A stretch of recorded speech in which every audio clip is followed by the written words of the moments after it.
একটা মানুষ জিন্দা থাকতে কি করে মৃত্যু বলে দিতে পারে? আপনারা চিন্তা করে দেখেছেন? একটা মানুষ জিন্দা থাকতে কি করে মৃত্যু ঘোষণা করতে পারে?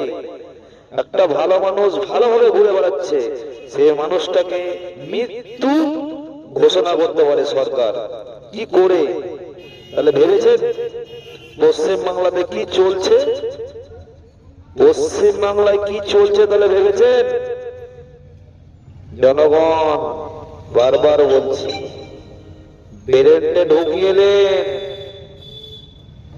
আপনার বাবা বেঁচে আছে, তাও সরকারে বুঝে তোমার বাবা মারা গেছে, বাবাটাকে নিয়ে যাও, সরকারকে দেখিয়ে নিয়ে আসো, সবাই মিলে দেখিয়ে নিয়ে আসো, এটা আমার বাবা, এটা আমার কাকা, এটা আমার জ্যাঠা, এটা আমার কাকিমা, সব জ্যান্ত আছে। সরকারকে সবাই মিলে ভিডিও করে ছাড়ো যে আমরা সব জানতো, তাহলে মৃত্যু কি করে হলো? সবাই আমরা জানতো, তাহলে মৃত্যুটা কোথা থেকে এলো? তার প্রশ্ন কিন্তু সরকারকেই দিতে হবে, নির্বাচন কমিশনারকে প্রশ্নটা দিতে হবে যে আমার বাবা বেঁচে থাকতে কি করে মৃত্যু হলো।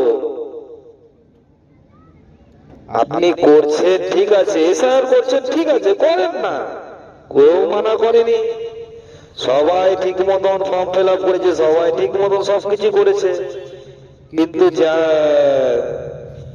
কিন্তু জিন্দা মানুষটা কি করে মৃত্যু হয়ে গেল, সেটার তো প্রশ্ন আপনাকে দিতে হবে।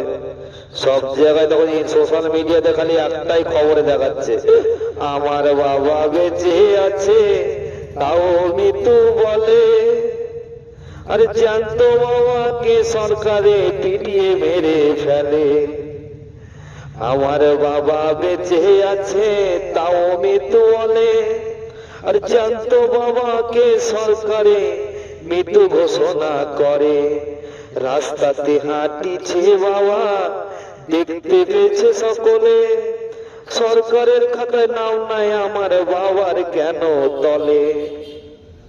তাহলে আমার বাবার নামটা কেন নাই?